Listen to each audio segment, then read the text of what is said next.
Buenas noches, amigos por Israel. Hoy nos juntamos nuevamente, miércoles, para ver el último capítulo de los Historia del Antisemitismo, tal como vimos en los miércoles anteriores, los 3 primeros capítulos. Permítanme contarles algo que me pasó en estos días. Como tantas millones de personas, pasé el 25 de noviembre mirando a cada instante las noticias, alternando entre enojo, frustración, esperanza y desesperanza. La jornada terminó con el éxito que esperaba: la liberación de 17 secuestrados del fatídico Sábado Negro, el 7 de octubre. 13 ciudadanos israelíes y 8 menores de edad fueron liberados, pero ese éxito se vio disminuido por una amargura y preocupación por el futuro. Tengo alivio, pero también tengo un odio que no puedo negar.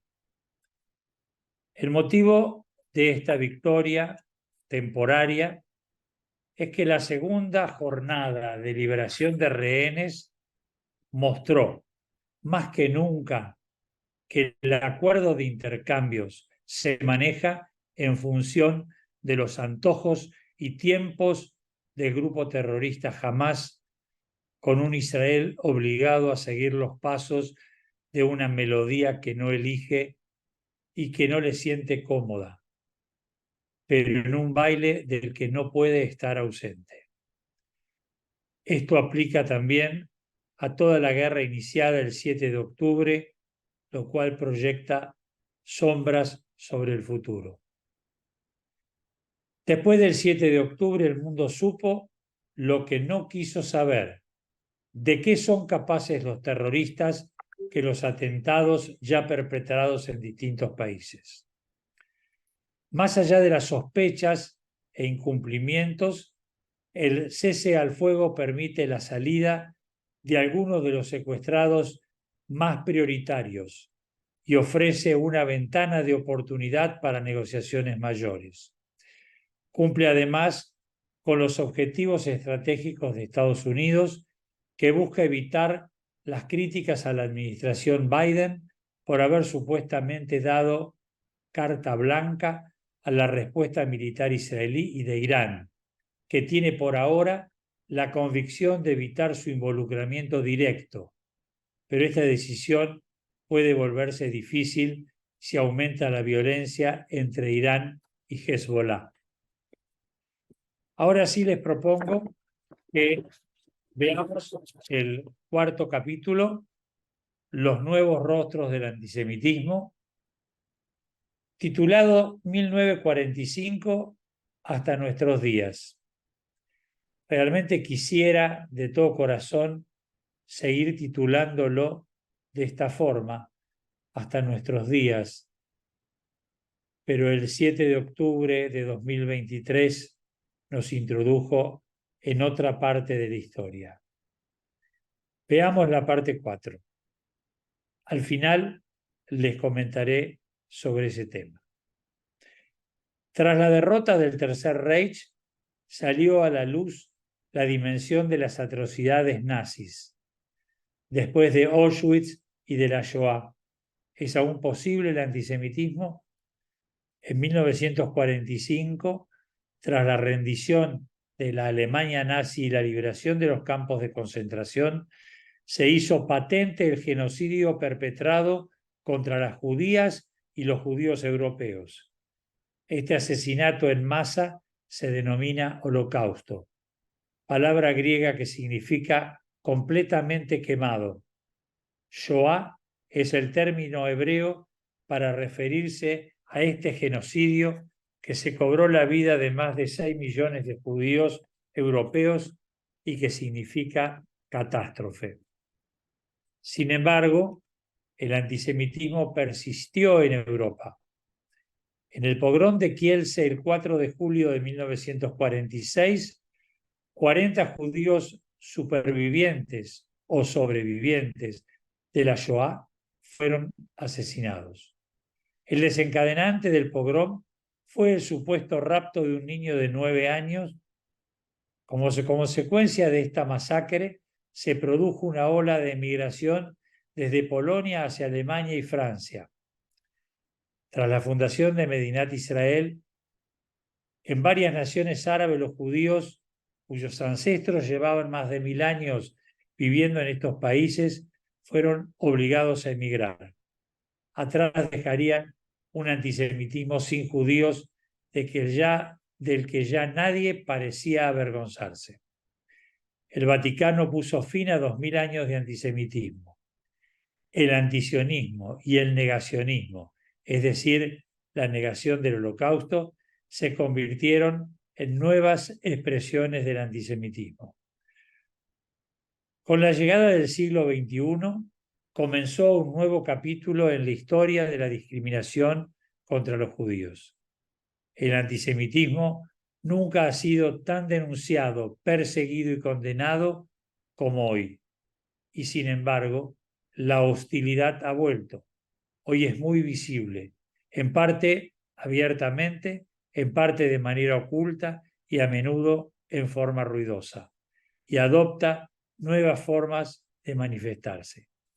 Ahora sí veamos el cuarto capítulo y nos reencontramos cuando termine. Espero lo disfruten. Muchas gracias.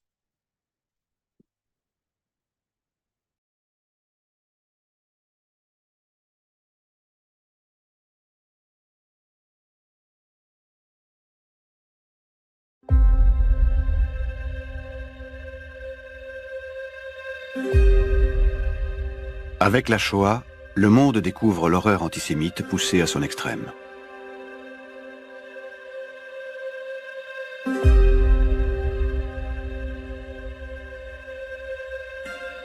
Entre prise de conscience et bouleversement géopolitique, arrive le temps de grands espoirs et de nouvelles inquiétudes.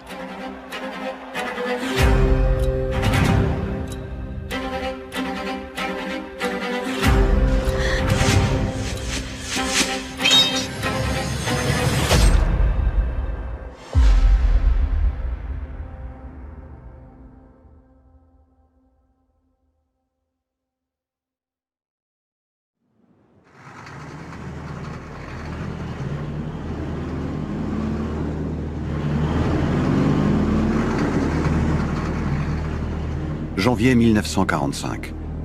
En route vers Berlin, sur le front de l'Est, la 100e division de l'armée rouge découvre par hasard les camps d'Auschwitz-Birkenau, le plus grand complexe concentrationnaire et d'extermination du Troisième Reich.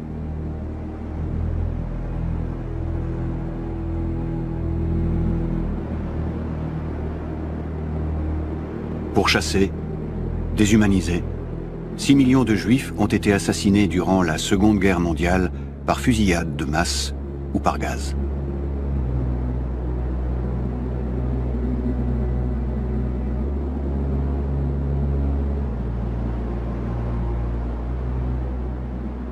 Basically, 2/3 of European Jewry has been killed, and there are survivors. They've lost quite often family members. Their whole family structure will probably be broken. Many governments are not that happy to acknowledge that Jewish suffering was of a different nature than the suffering of the rest of the nation. Die meisten dieser Rückkehrer haben keine sehr nostalgische Erinnerung an diese Rückkehr. Sie wurden nicht mit offenen Armen empfangen. Ich kenne die Geschichte von meinem Vater, der selbst im Mai 1945 aus dem Konzentrationslager befreit wurde, in seine Heimatstadt in der Nähe von Auschwitz zurückkam. Und er sagte, wir mussten uns verteidigen. Wir mussten uns verteidigen, denn viele Polen wollten jetzt natürlich unsere Wohnungen, die hatten sie sich angeeignet und dann gesagt, was, jetzt haben noch Juden überlebt, die kommen zurück. Und diese Geschichten hört man ganz oft. Au sortir de la guerre, 240 000 survivants de la Shoah reviennent s'installer dans leurs villes et villages polonais. Ils étaient 3 500 000 en 1939. Avant-guerre, Kielce comptait 24 000 juifs. Ils ne sont que 200, moins de 1% à rentrer. Découvrant leur maison occupée par des Polonais, n'ayant nulle part où aller, 160 d'entre eux sont accueillis dans un immeuble mis à leur disposition par une organisation juive. Ils vont y recommencer leur vie. Mais à peine un mois après leur installation, une rumeur parcourt la ville. Des Juifs auraient séquestré un enfant dans cet immeuble. Ils sont accusés d'avoir enlevé le jeune garçon afin de pratiquer des transfusions sanguines prétendument nécessaires à leur survie au sortir des camps de la mort. Robotnicy zostali zawiadomieni przez rodzinę chłopca, ponieważ cała rodzina Błaszczyków właściwie pracowała w Ludwikowie, czyli w tej fabryce, która dołączyła do tłumu, i po południu, około 12, po drugim śniadaniu przyszła na planty. I tak się zaczyna pogrom kielecki.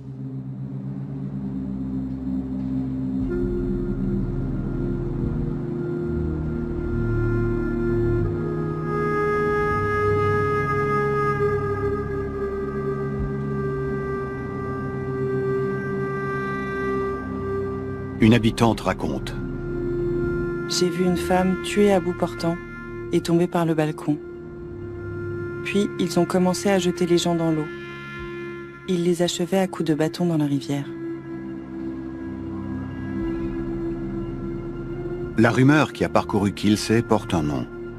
C'est le retour des légendes de sang.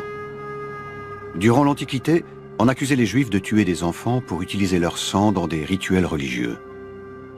Réapparu sous la forme d'un mythe chrétien au Moyen-Âge, recyclé par la Russie tsariste, réutilisé par les nazis, cette légende a traversé les siècles. W taki czy inny sposób. Innymi słowy, za tymi legendami, o których tu mówimy, zawsze stoją ekonomiczne przyczyny mordu. One zawsze istnieją. Tak jak w przypadku tego bankiera, który w Norwich, tak i tutaj te ekonomiczne przyczyny są ewidentne. Au cours de ce pogrom, 42 Juifs sont tués et 80 blessés.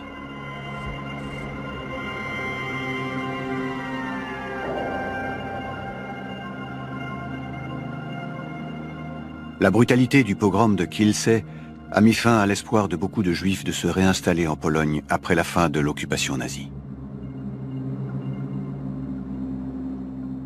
Certainly, the Poles became not less anti-Semitic after the war.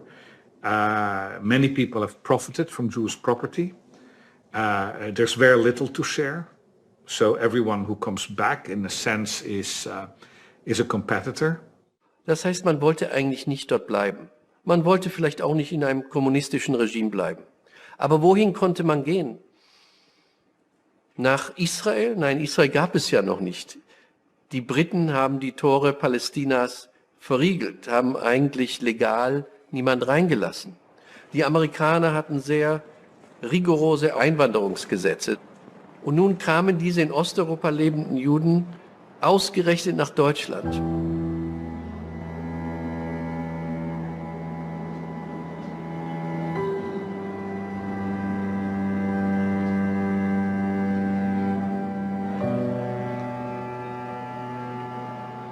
Ces personnes-là vont avoir un nom, displaced persons, des personnes déplacées.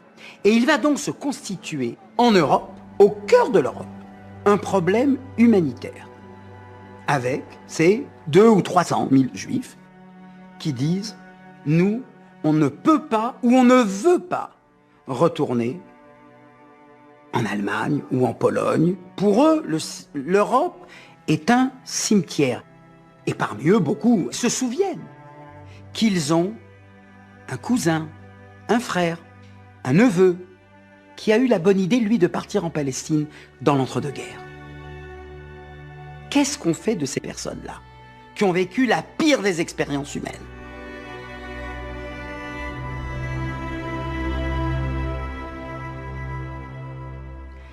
Et là, à l'ONU, et je dirais dans l'opinion publique internationale, on comprend qu'on ne saurait opposer de veto à leur demande élémentaire de se retrouver dans cette patrie qui va faire d'eux des citoyens. Pour beaucoup de Juifs rescapés, la Palestine devient la principale destination possible. Ils veulent rejoindre les 600 000 Juifs déjà présents sur ce territoire et qui ont posé les fondations d'un futur État en construisant infrastructures, administration et universités. La création d'un État-refuge confère une légitimité morale au combat des Juifs arrivés depuis la fin du XIXe siècle. Le 29 novembre 1947, l'Assemblée générale des Nations unies adopte une résolution prévoyant un partage entre un État arabe et un État juif. L'ONU confie cette mission aux Britanniques encore présents sur le territoire. Le plan de partage est rejeté par le leadership arabe déterminé à l'empêcher par les armes. Les Britanniques décident alors d'abandonner leur mission et précipitent leur départ. Le 14 mai 1948, David Ben Gurion proclame la naissance de l'État d'Israël. Et là, c'est une révolution copernicienne pour le peuple juif et qui a des conséquences sur à la fois la nature de l'antisémitisme, mais sur la manière dont l'antisémitisme est vécu et perçu. Le traumatisme qui a été infligé aux Juifs au cours du XXe siècle fait que les Juifs ont le sentiment que quelque part, au moins, les lois ne peuvent pas changer puisque c'est un pays pour les Juifs. Le lendemain de l'indépendance d'Israël, les pays arabes voisins déclarent la guerre à l'État juif et considèrent alors différemment leur propre population juive.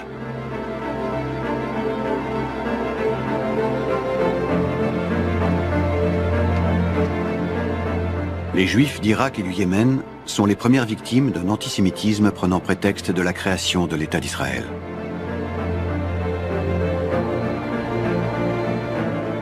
En l'espace de 2 ans, la quasi-totalité d'entre eux quittent leur pays après avoir perdu leur nationalité. Nous avons dû quitter notre propre pays comme des criminels. Les Juifs n'osaient pas aller dans les rues. Chacun avait compris que nous ne pourrions plus vivre ici. In the case of the Jews who fled from the Arab lands, the War of Independence was what triggered that. But you also have, earlier examples of violence against Jews in Arab lands. There's actually a fairly long history of that. En 1948, il reste encore 850 000 Juifs en terres arabes. Pendant ce temps-là, sur le continent européen, c'est en Union soviétique que réside désormais la plus importante communauté juive. Ils sont 2 millions.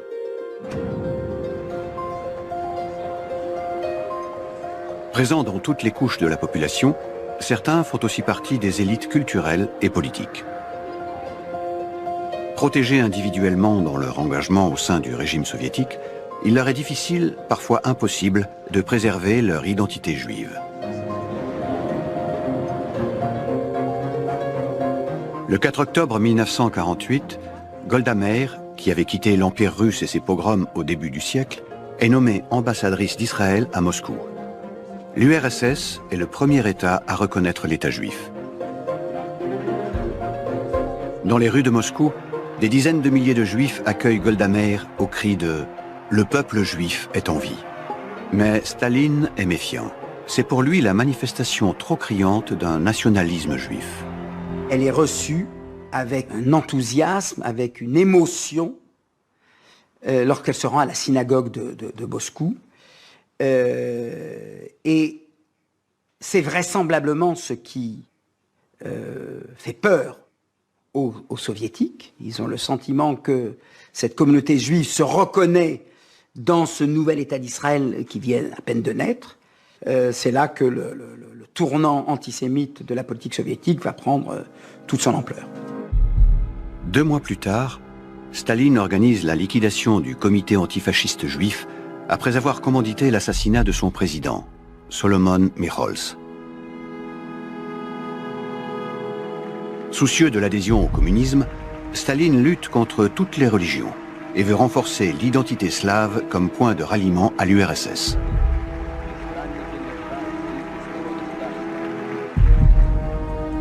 Désormais, les journaux, les maisons d'édition et les théâtres yiddish sont interdits. Et Staline orchestre publiquement l'arrestation de milliers de juifs.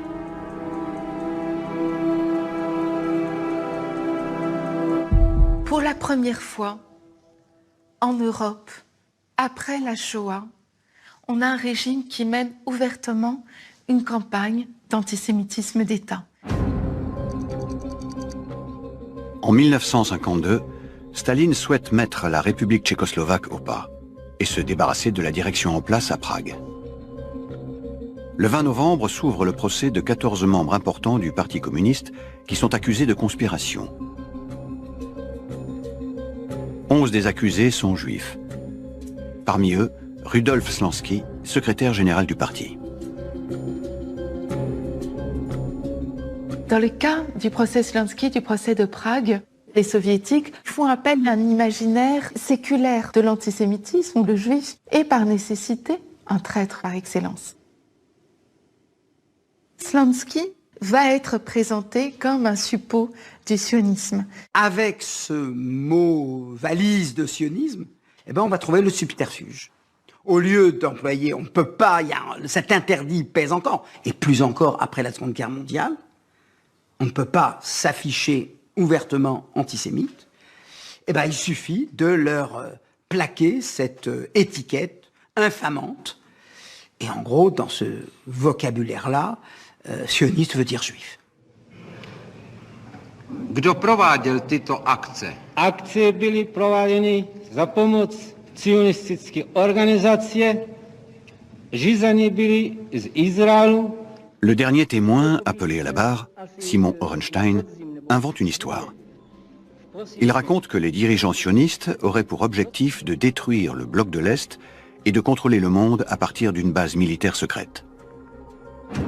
Le mythe du complot juif inventé par la Russie tsariste, réutilisé par les nazis, est à présent recyclé par Staline sous la forme d'un complot sioniste. 6 semaines plus tard, Staline met en scène à Moscou un procès spectaculaire appelé « le complot des blouses blanches ».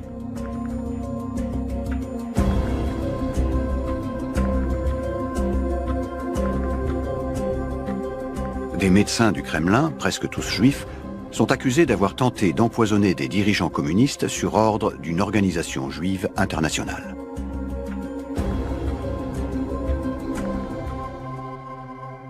Staline meurt 3 mois plus tard. L'écrivain Vassili Grossman travaille alors à un roman qui dénonce sans concession la société soviétique pendant et après-guerre. L'antisémitisme se rencontre aussi bien sur un marché qu'à l'Académie des sciences, dans l'âme d'un vieillard que dans les jeux d'enfants. Il est le miroir des défauts d'un homme pris individuellement, des sociétés civiles et des États. Dis-moi ce dont tu accuses les Juifs et je te dirai ce dont tu es toi-même coupable. Le manuscrit et toutes les copies seront saisies par le KGB. L'Union soviétique n'était pas un pays racial, racialisant, raciste, mais un pays qui fonctionnait en permanence avec du racisme. Et donc, il faut lire l'antisémitisme dans ce contexte-là. Et par ailleurs, il est très important de rappeler que les Juifs, même s'ils étaient les ennemis par excellence de l'Union soviétique, n'étaient pas les seuls. Il faut penser au destin des Tchétchènes, au destin des Tatars, au destin des Coréens, au destin des Ukrainiens, autant de minorités qui ont été persécutées en masse et à une échelle bien plus grande en termes du nombre de victimes. Le régime soviétique a opéré un tournant antisémite quand il a eu besoin de se renforcer et de mobiliser les foules. Cet outil politique, l'antisémitisme fonctionnel, est à nouveau utilisé, longtemps après son apparition il y a plusieurs siècles.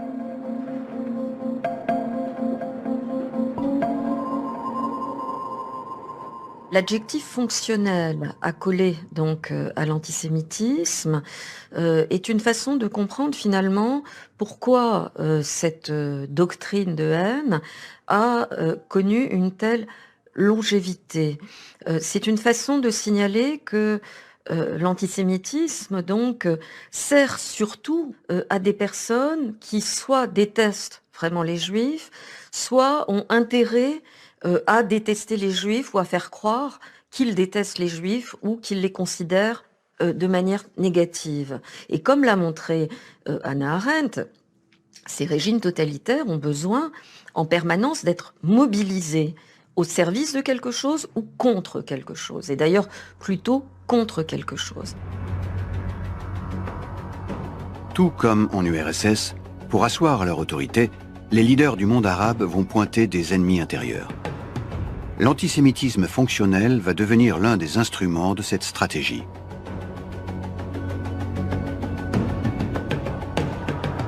Le 14 novembre, Gamal Abdel Nasser devient Premier ministre d'Égypte. Après avoir consolidé son pouvoir, il unit le monde arabe sous sa direction et en devient le porte-parole.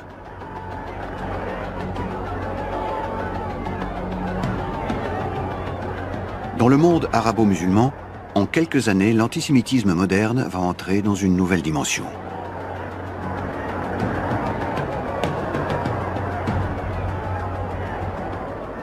Arab nationalism has its strongest origins in Egypt. Nasser's developed a great deal of admiration for European nationalism in general and German nationalism in particular. And he saw this as a way of restoring Arab identity, Arab pride, a sense of Arab destiny.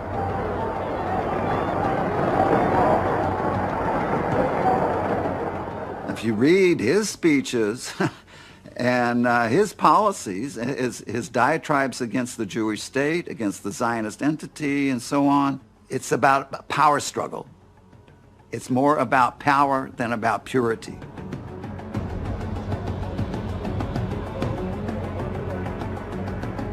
Au cœur de plus en plus de discours, Israël et les Juifs deviennent les responsables de la difficulté à réaliser l'unité du monde arabe. En Égypte, ils sont présentés comme une cinquième colonne et la cause des malheurs du pays. C'est le retour d'une accusation propagée ici 2000 ans plus tôt. À Alexandrie, en 38 après Jésus-Christ, les Juifs étaient considérés comme responsables de la chute de l'Égypte aux mains des Perses, puis des Grecs et enfin des Romains. Il faut expliquer l'échec. Et quand il faut expliquer l'échec, il faut mobiliser des explications rationnelles et irrationnelles. On va dire, on a échoué parce que les Juifs dominent le monde, parce que les États-Unis sont à la solde d'Israël, parce que la presse, les médias sont tenus par des Juifs. On a réactualisé l'idée qu'on ne combattait pas les Juifs en tant que tels, mais qu'on combattait une engeance qui était liée, non pas protégée, mais qui était d'essence en quelque sorte satanique. Et c'est ce qu'on retrouve bien effectivement dans la caricature arabe à partir de 48, où l'on voit effectivement les stéréotypes qui étaient ceux de la caricature nazie. Et donc il y a encore une fois cette idée très prégnante et qui permet de rassurer. Si on prête aux Juifs le fait d'avoir des liens secrets avec le démon, avec Satan, eh bien on peut effectivement justifier pourquoi on n'est pas capable d'en terminer avec cet état-là. Nie znając języka arabskiego, nie mogłam przeczytać, co jest tam napisane, ale znajdowałam tam przykłady w charakterze odsyłaczy bibliograficznych. To Polska katolicka zainfekowała Rosję. I tak samo dzieje się dzisiaj tą podróżą wątków do krajów arabskich. Po prostu wszędzie ludzie śnią, jeśli potrzebują coś odreagować. Pour propager l'existence d'un complot juif, le frère de Nasser va se servir lui aussi des protocoles des sages de Sion, la propagande antisémite la plus vendue à travers le monde. Il édite une nouvelle version et la diffuse dans le monde arabe. Moi, j'ai été saisi en visitant au Caire le bazar et dans lequel il y avait en arabe la version actualisée des protocoles des sages de Sion.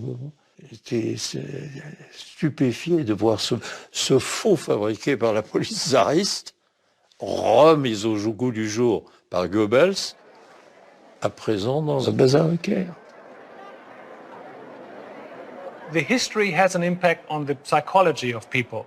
And if you see wars where Muslim countries go to war against Israel and then Israel wins, they are not the feeble ones, but they turn out to be the stronger ones in this case, then this can lead to some psychological reactions, I think, where how can you explain this if in the tradition Jews are inferior, but now the reality shows you this does not work. So it's very easy then to say, okay, this can only be because there's a conspiracy.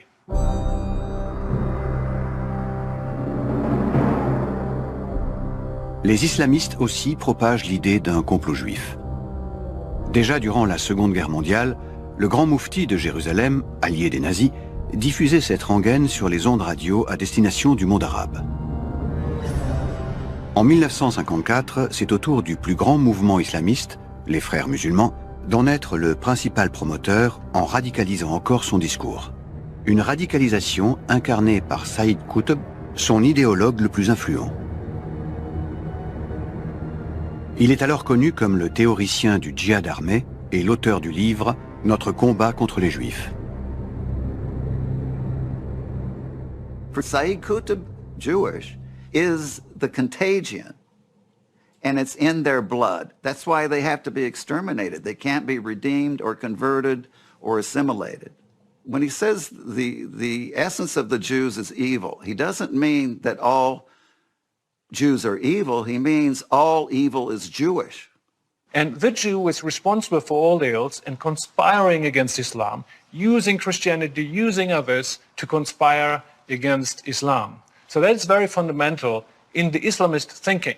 So he influenced, I could name many famous ones, Osama bin Laden, Al-Qaeda, Hassan al-Turabi, the head of, who was a Sudanese leader, Ahmed Yassin, the founder of Hamas, Nasser Nasrallah, Hezbollah. Qutb has an impact on all of these. En 1956, suite à la nationalisation du canal de Suez par l'Égypte, un conflit l'oppose à Israël, l'Angleterre et la France. Les Juifs égyptiens sont déclarés officiellement ennemis de l'État. Dans les mosquées, sur ordre du pouvoir, on promet leur expulsion prochaine. Privés de leurs biens et de leur nationalité, ils sont contraints de partir.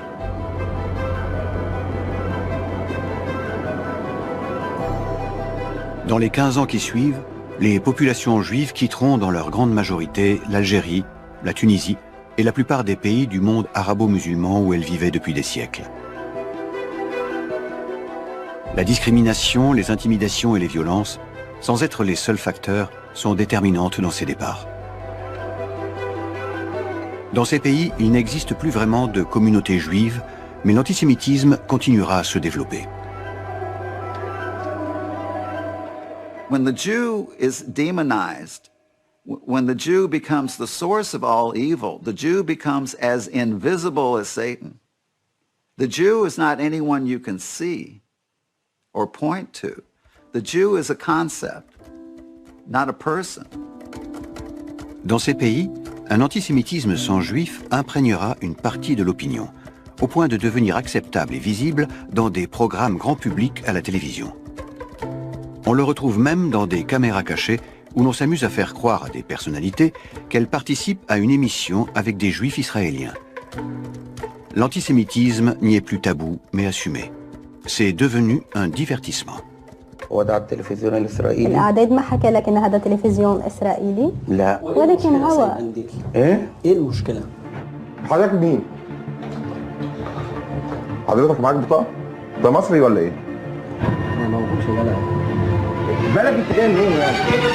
ولا ما عملتش أنت مين؟ يا محمود أنت مين؟ يا محمود انت مين؟ انا شايف يا محمود احنا الحكم بعد المداولة على فكرة. احنا الحكم بعد المداولة. حرام عليك يا رب كده اصلا نضرب. L'hostilité à l'égard des Juifs sur des territoires dont ils sont absents est un phénomène déjà rencontré à travers les siècles passés. احنا الحكم بعد المزاولة. احنا كلنا مصريين. Anti-Judaism is not about real Jews alone. It's not only about Jews of flesh and blood.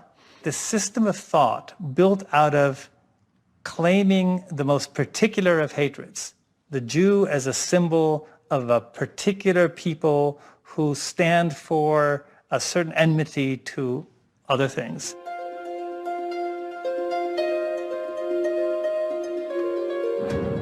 Au milieu des années 50, les Juifs représentent 0,005% de la population mondiale. Un tiers d'entre eux vit en Europe. Ils sont 3 500 000. En Israël, leur nombre avoisine 1 600 000 personnes. C'est désormais en Amérique que vivent plus de la moitié des populations juives. Ils sont près de 7 millions.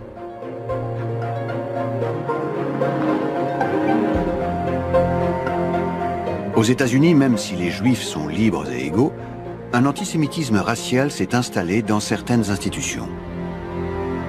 Most major universities in the United States between the 1920s and the 1960s tried to limit Jewish students. So they imposed these numerical quotas in order to maintain the character of the universities as essentially white Anglo-Saxon Protestant institutions. Le futur écrivain Philip Roth est un étudiant à l'université Rutgers de Newark, au milieu des années 50. Bien que déçu par cette politique de quotas, ce numerus clausus, il veut incarner la fierté d'une identité à la fois juive et américaine. Les enfants juifs de ma génération et moi avons grandi avec ce sentiment fabuleux qu'aucun d'entre nous n'avait moins de droits que les autres Américains. Nos grands-parents s'étaient arrachés à leur shtetl, et quand j'essayais de reconstituer les détails de notre existence pré-américaine, je me heurtais à une amnésie volontaire et qui n'était pas propre à ma famille. Un événement va réveiller la mémoire et le souvenir de l'antisémitisme chez de nombreux juifs américains. In Jerusalem, the trial of Adolf Eichmann begins, reviving memories of the Nazi horrors of the En 1961, le procès d'Adolf Eichmann a une résonance internationale. Criminel de guerre nazie, il est l'un des responsables de la mise en œuvre de la solution finale durant la Seconde Guerre mondiale. Son procès donne la parole à de nombreux survivants et constitue la première poursuite devant un tribunal pour crimes contre le peuple juif. Another result of the Eichmann trial was the fact that it made many Jews in the United States, for the first time, really confront the enormity of what had happened in Europe under the Nazis. And it produced a very kind of militant Judaism here. We had groups appear like the Jewish Defense League that were very militant and saying, never again.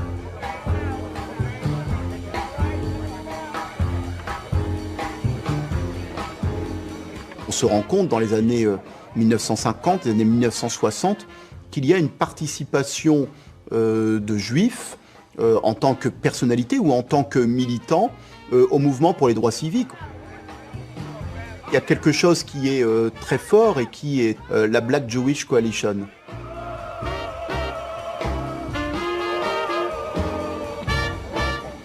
So there was quite a period in which Jewish people and black people in the United States were very much together, very much pushing forward on civil rights together. And in fact, as a result, it was not only black people who were being martyred, who were being murdered by the Klan and police in the South, it was also, to a fairly significant extent, Jewish people. So there was a great deal of cooperation. Les antisémites voient des juifs partout. Moi, j'aimerais bien voir des antisémites, mais je ne les vois pas, car ce n'est pas à la mode aujourd'hui d'être antisémite. Ces années 60 sont un tournant. Aux États-Unis comme en France, romans, films et débats télévisés interrogeant l'antisémitisme et son passé se multiplient. Vous serez ému jusqu'aux larmes par ce film qui raconte une histoire vraie, l'histoire d'une bouleversante amitié entre un enfant juif et un vieillard antisémite. 30 000 personnes déjà ont acheté ce livre. C'est pourtant lundi seulement que le prix Goncourt sera décerné officiellement à André Schwarzbart. Un roman choc retrace l'histoire de l'antisémitisme à travers la vie d'une famille depuis le Moyen-Âge. La parole antisémite semble s'éteindre. Il s'était fait une espèce de silence. L'antisémitisme officiel avait disparu. Personne n'aurait osé dire mort aux Juifs comme avant la guerre, parce que mort aux Juifs était devenu la mort des Juifs. Donc on faisait attention, et ça a duré comme ça pendant une génération.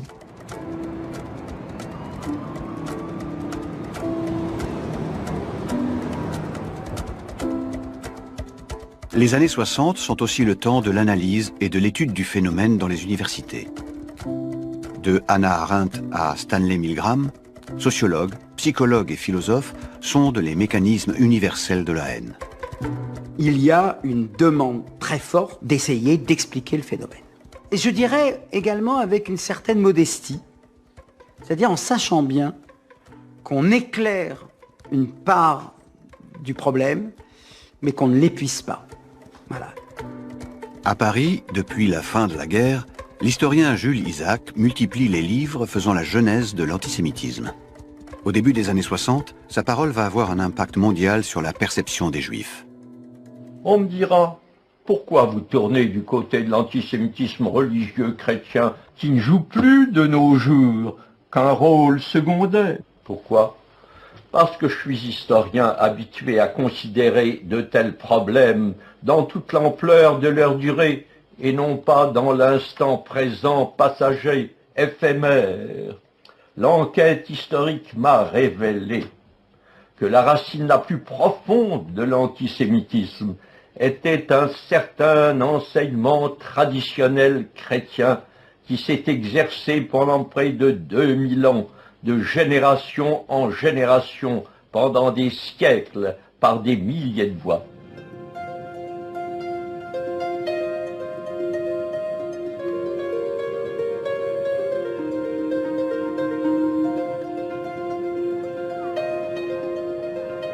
Le 13 juin 1960, Jules Isaac obtient une audience auprès du pape Jean XXIII. Jules Isaac va dire à Jean XXIII que c'est pas possible pour un chrétien d'être dans ce déni et d'ignorer que sur les terres chrétiennes, des Juifs ont été persécutés. Lors de cet entretien, le pape déclare « Vous avez le droit à plus que de l'espoir ». 2 ans plus tard, le 11 octobre 1962, il ouvre à Rome le Concile Vatican II, qui rassemble 2300 évêques venus du monde entier. Ils travaillent à redéfinir la place de l'Église dans le monde. Un de leurs objectifs est d'établir de nouvelles relations entre le christianisme et le judaïsme.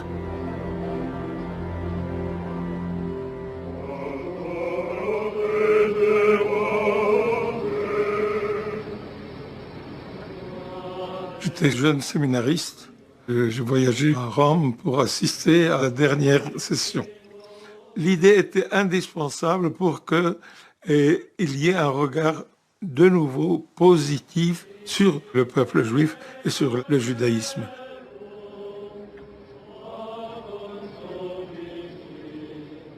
La mentalité chrétienne est remplie de diable.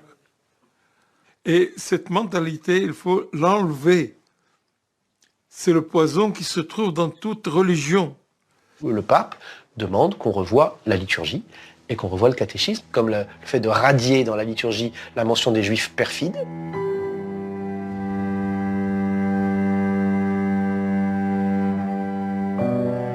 En octobre 1965, après 3 années de débat, une déclaration est adoptée. Ce qui a été commis durant sa passion ne peut être imputé ni indistinctement à tous les Juifs vivant alors, ni aux Juifs de notre temps. Les Juifs ne doivent pas être présentés comme réprouvés par Dieu ni maudits. Comment ne pas célébrer le fait qu'une tradition religieuse aussi ample, aussi installée, aussi puissante, reprenne son passé, le réévalue et cherche à se dire je peux encore exister même en ayant dénoncé cette phase immense de moi-même. Après 2000 ans d'histoire, l'Église a officiellement rompu avec l'anti-judaïsme. 25 ans après la Shoah, en Europe occidentale, beaucoup se mettent à croire à une fin définitive de la haine dont les Juifs ont été l'objet.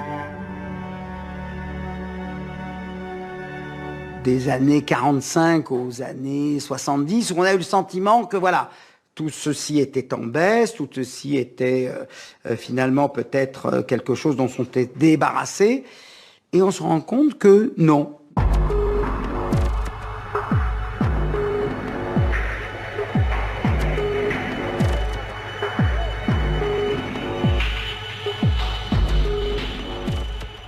Ja, wie immer, es gab Kontinuitäten und Brüche im Antisemitismus. Es gab aber auch den linken Antisemitismus. Oft vergessen, eine ganze Anschlagswelle dann in den Jahren danach, im Jahr 1970, ein Anschlag auf das jüdische Altersheim in München, in dem auch teilweise Holocaust-Überlebende ihr Leben verloren. Ces attentats font de tout juif une cible potentielle afin d'attirer l'attention sur la cause palestinienne. If one definition of anti-Semitism is to imagine and exaggerate the power of Jews and imagine that power as a primary challenge that must be overcome in order to secure the well-being of your community or the world, Israel poses a peculiar chapter in that history. Dans une partie des mouvements d'extrême droite européenne, mais aussi dans certains mouvements d'extrême gauche, un antisionisme radical se diffuse et estompe ses frontières avec l'antisémitisme. L'antisémitisme de gauche n'a pas totalement disparu après la Seconde Guerre mondiale et il va connaître une seconde jeunesse à la faveur du conflit israélo-palestinien qui va reproposer la figure des Juifs en figure d'oppresseurs. Mais je crois qu'il est important de dire aussi que toute une partie de l'extrême gauche n'est pas antisémites, qui trotskistes, qui maoïstes, qui n'ont jamais été antisémites.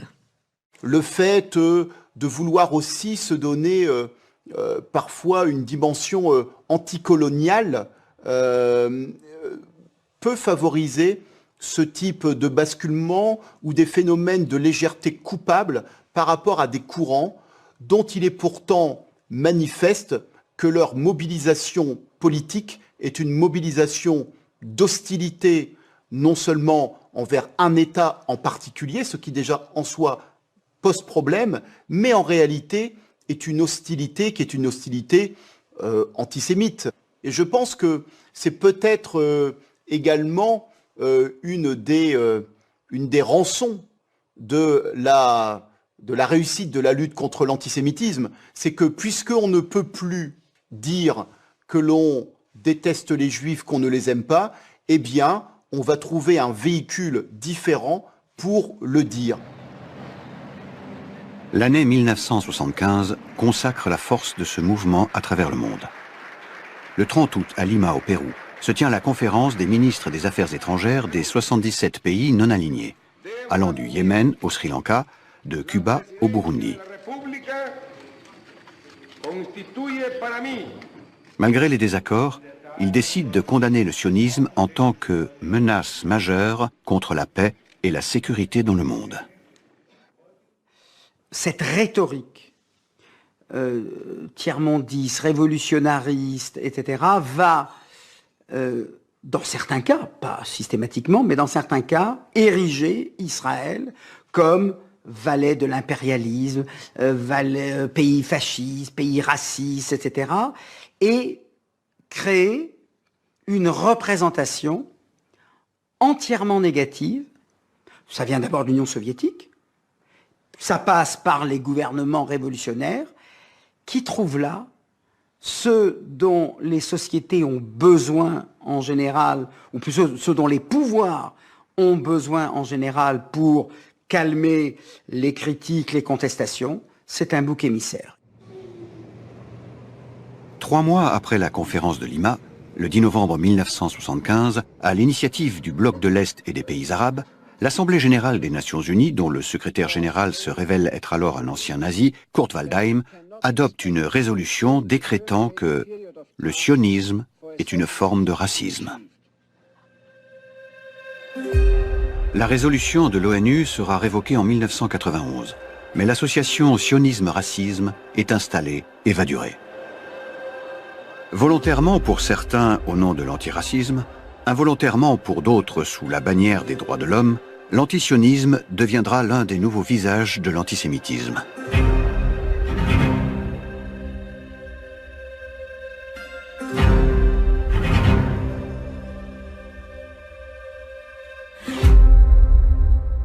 Why would you identify Zionism with racism? You identify Zionism with racism because we know racism is evil. And what is morally required when we are faced with racism? We have to put an end to it. Ich kann ja Israel kritisieren, ich kann ja was gegen Israel sagen, ich kann ja gegen Israel was unternehmen. Das hat ja noch nichts mit Antisemitismus zu tun. Das stimmt natürlich. Natürlich kann jeder Israel kritisieren, das ist ja ganz klar. Aber in dem Moment, in dem antijüdische Stereotypen benutzt werden, in dem Moment wird natürlich ein Kreis geschlossen. Und da wird wieder ein Bild gegen die Juden benutzt, wie wir es seit Jahrzehnten oder seit Jahrhunderten schon kennen. There certainly are people for whom the power of Israel is overwhelming. I think, for example, of a Palestinian living in the West Bank or Gaza. For those people to imagine the primary challenge to their world as being Israel or even the Jews is not anti-Semitic. In some ways it seems understandable in terms of the real conditions of their life. At the same time, for millions of people to imagine the primary challenge to the world to be Israel, that is a very different thing. Un ignoble attentat raciste a été commis aujourd'hui en fin d'après-midi à Paris. Il s'agit d'une bombe qui a été placée un peu avant 19h devant la synagogue de cette petite rue du 16e arrondissement. Pour la première fois depuis la fin de la guerre, on a assassiné des Français parce qu'ils étaient juifs. Au début des années 80, la série d'attentats déclenchés en Allemagne en 1970 touche le reste de l'Europe. Quel sentiment vous avez aujourd'hui? J'ai un sentiment de honte et de douleur et de désespoir. Le retour d'actes meurtriers, bien qu'isolés, est une onde de choc. Des centaines de milliers de personnes descendent dans les rues de Paris, Vienne et Anvers. Durant les années 80, les mobilisations de masse contre le racisme se multiplient. La parole antisémite devient un délit dans les lois de nombreux pays. Et l'on se préoccupe avec plus d'intensité du sort des Juifs à travers le monde. En Israël, aux États-Unis ou en Europe, les opérations de soutien aux Juifs discriminés du RSS se multiplient. C'est aussi durant ces années que l'opinion publique européenne mesure avec plus d'intensité l'ampleur du génocide et les conséquences d'un antisémitisme poussé à son extrême.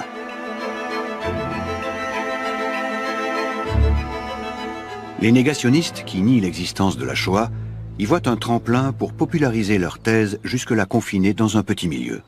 Elle va se diffuser au point de devenir un élément central du discours de l'extrême droite. This is the anti-Semite fantasy. It is in some way fits perfectly in with the old conspiracy ideas. Because how do we get thousands of survivors to give testimony? Think of the scale of the conspiracy necessary to realize that, a deception on that scale. So in some way, strangely enough, you can say that if we're looking at the history of anti-Semitic fantasies about the scale of the Jewish conspiracy, then the Holocaust in some way is the crown on that work. En réaction, les voyages à Auschwitz et les témoignages de survivants se multiplient.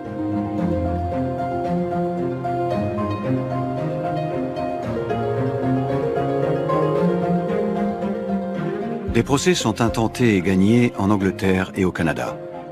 Ils démontrent la nature antisémite des négationnistes. En France, l'avocat et ancien ministre de la Justice, Robert Badinter, fait partie de ceux qui les affrontent devant les tribunaux. Tout à l'heure encore, vous a répété, oui, cette entreprise, cette escroquerie politico-financière. Alors, ça veut dire quoi? Si on le traduit dans sa vérité humaine comme moi je l'ai vécu, ça veut dire que tous ceux qui sont morts, les parents et les autres, tout cela sont devenus les instruments conscients, utilisés par tous les Juifs. Pour quoi faire? Pour arracher des réparations auxquelles ils n'auraient pas eu droit?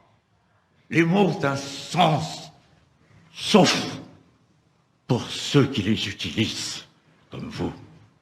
Et pour qu'il n'y ait aucune équivoque, que les choses soient claires. Pour moi, jusqu'à la fin de mes jours, tant que j'aurai un souffle, monsieur Forisson, vous ne serez jamais, vous et vos pareils, que des faussaires de l'histoire. Des faussaires de l'histoire, et de l'histoire la plus tragique qui soit, dont j'espère que l'humanité tirera, elle, la leçon et gardera le souvenir. Il n'a jamais voulu répondre. Mais je lui ai dit mon mépris pour lui, pour les négationnistes, qui sont rien d'autre que, en effet, je le répète, des faussaires de l'histoire. May I say how deeply grateful I am to the American people, to its leadership in Congress and the White House, and to its many benefactors, and to the survivors, especially the survivors, for helping us further the cause of remembrance. 2000 ans après la première apparition documentée d'une violence anti-juive, des politiques de reconnaissance et de réparation sont en marche.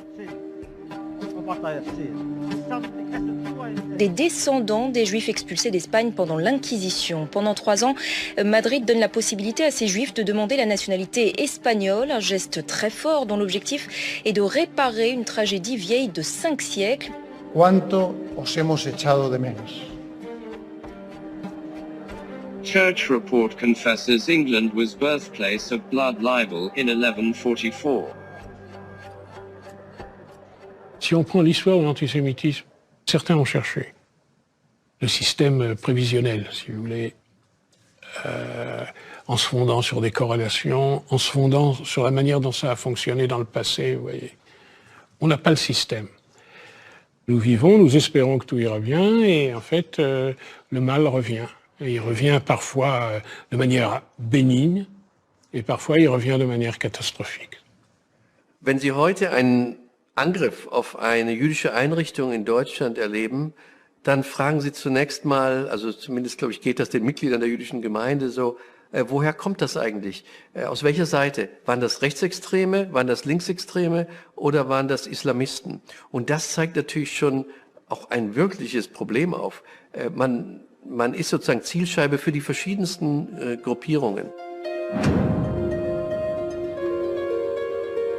Les agressions contre des lieux de culte ou des établissements appartenant à la communauté juive. Well, we'll stay with that story now because a new survey of Jewish Londoners says they feel threatened by Islamic extremism. 386 actes antisémites ont été recensés, c'est 120 de plus que l'an dernier. Sur la même période, je précise. We must confront the reality that around the world anti-Semitism is on the rise. We cannot deny it. les actes antisémites ont augmenté de 45% en un an, entre janvier et août. Un nouvel épisode de l'antisémitisme est en train de s'écrire. Mais sa mise en perspective historique est encore prématurée, car il s'inscrit dans notre actualité. Un nouveau chapitre d'autant plus difficile à lire tant il est nourri à la fois d'espoir et d'inquiétude. Alors que l'antisémitisme n'a jamais été aussi dénoncé, pénalisé, condamné, il redevient parfois décomplexé, parfois ne dit pas son nom. Parfois au nom d'une liberté de haïr, ou parfois masqué, car trop honteux, il prend des formes nombreuses et nouvelles. Certains le véhiculent sans même en avoir conscience, ni situer dans quelle histoire il s'inscrit. D'autres, au contraire, savent très bien où puiser dans son passé. La résurgence qui se produit aujourd'hui, enfin dans les dernières décennies, c'est un phénomène qu'on ne peut pas expliquer et qui en même temps ne peut absolument pas être mis en parallèle avec les montées d'antisémitisme telles que les périodes antérieures en ont connu. Rien ne permet aujourd'hui d'opérer un rapprochement avec l'antisémitisme de la fin du XIXe siècle, ni même d'opérer un rapprochement avec les périodes plus anciennes, médiévales et même des années 30.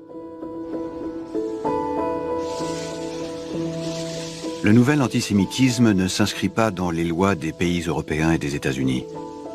Mais ces dernières années, son actualité est particulièrement marquée par des assassinats isolés et des attentats meurtriers.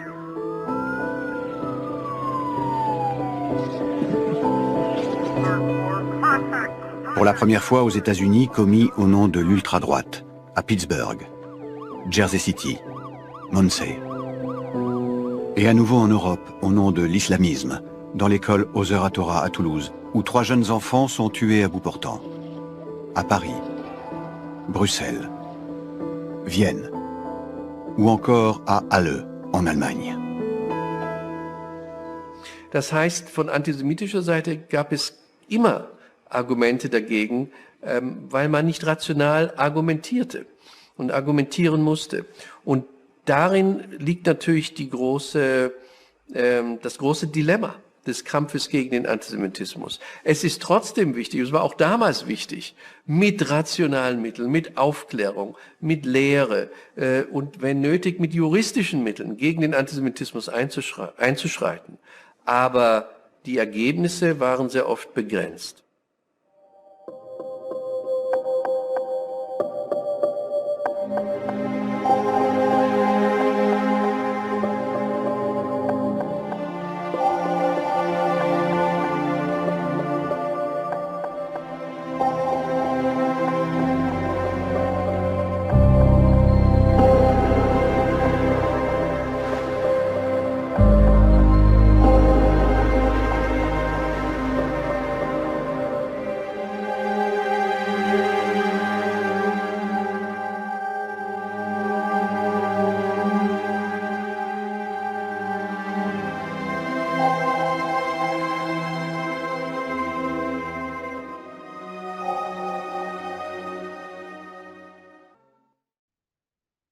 Queridos amigos, creo que lo que vimos fue suficiente y hubiéramos querido realmente que este fuera el final del antisemitismo.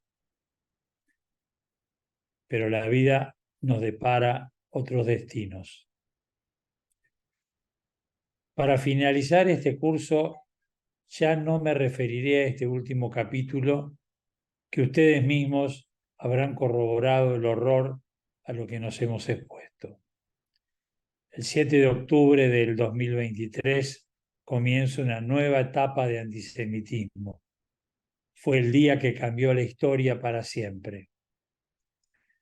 La única verdad es que Israel ha demostrado al mundo que construye refugios para sus ciudadanos, que tiene una infraestructura sanitaria envidiable en la paz y la guerra, que tiene un ejército y armas al servicio de la defensa y tiene un pequeño país preparado de inteligencia supervisora de su seguridad, que esta vez falló en la invasión de los bárbaros y que llevará esta crisis política de grandes replanteos. Porque para Israel, tanto el ejército como la población es una familia que ahora quedó herida y en duelo. Pregunto si la humanidad se ha conmovido ante semejante barbarie acontecido. Pregunto si a otros ataques terroristas que sucedieron le pidieron algo a cambio, como a los israelíes, liberación de presos palestinos. Pregunto si los foros internacionales se han cuestionado por qué otros países árabes no quisieron hacerse cargo de los palestinos. Los judíos pertenecemos a un pueblo que siempre siguió adelante. Siempre se levantó de las ruinas, siempre creyó en un mundo mejor y ahora, con el retorno del antisemitismo histórico, dice no a sus enemigos. No estamos dispuestos a dejar que nos sigan castigando por los prejuicios y mentiras propagadas en su contra por religiones y por ideologías políticas. Al ver a los rescatados, solo quiero escucharlos contar sobre su cautiverio y de ahí saldrá la verdad que tampoco le interesará al mundo, tal cual lo manifiesta Marta Wolf en su último artículo publicado. Quisiera un tribunal internacional para juzgar y condenar a los criminales. Para terminar, les mostraré un breve video que para mí no es más que un grito de esperanza. Am Israel Chai. Veámoslo.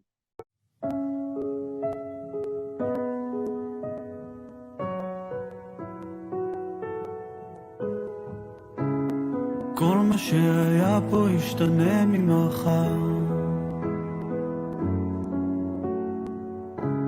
הזמן עוד יתקן את כל מה שכבר נשבר. אני שר. יש מי ששומר את הטוב לידינו, הוא תמיד מחכה. כל מה שהיה פה ישתנה ממחר, אם ננסה. רק להאמין בלי לדעת, להרגיש בלי לגעת, לדבר עם העיניים, גם כשאין לי יותר מה לומר, לשחרר את הרגע, זה טבעי לפחד מהטבע, לחבק חזק בידיים, כל רגע לפני שנגמר. כל מה שהיה פה ישתנה ממחר. הזמן עוד יתקן את כל מה שכבר נשבר ונגמר. את כל התפילות הניסים בחיינו מתחברים הרגע הזה. כל מה שהיה פה ישתנה ממחר, אם ננסה רק להאמין בלי לדעת, להרגיש בלי לגעת, לדבר עם העיניים, גם כשאין לי יותר מה לומר, לשחרר את הרגע, זה טבעי לפחד מהטבע, לחבק חזק בידיים, כל רגע לפני שנגמר.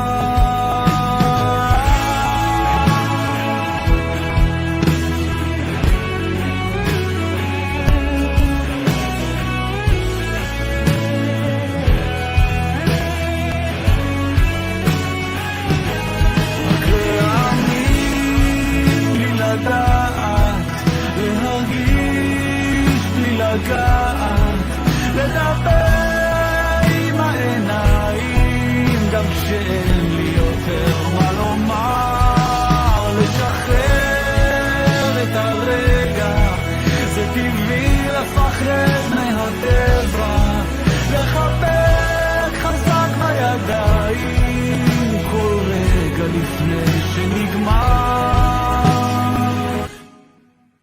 שהיה פה ישתנה ממחר.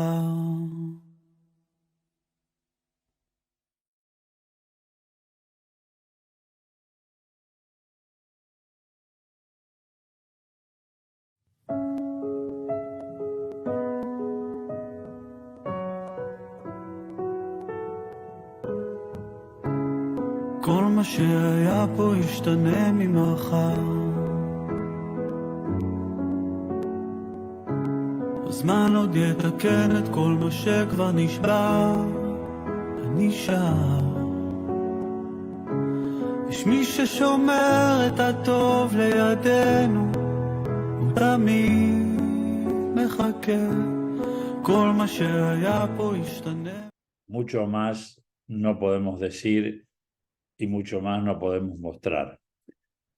Solamente reiterar que no estamos dispuestos a que ninguno de nuestros rehenes queden en la Franja de Gaza ni en ningún otro lugar en manos del grupo terrorista Hamas o Hezbollah o el que aparezca.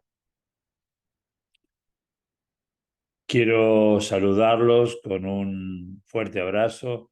Shabbat Shalom Umevorach. Y para la próxima semana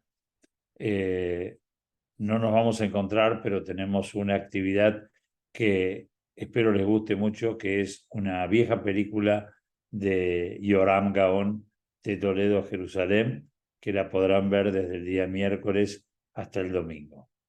Que estén muy bien, buen fin de semana, Shabbat Shalom, Umevorach, y que estemos bien y que sigan saliendo los rehenes de Gaza y estén junto a nosotros. Traigamos nuestros muchachos a casa.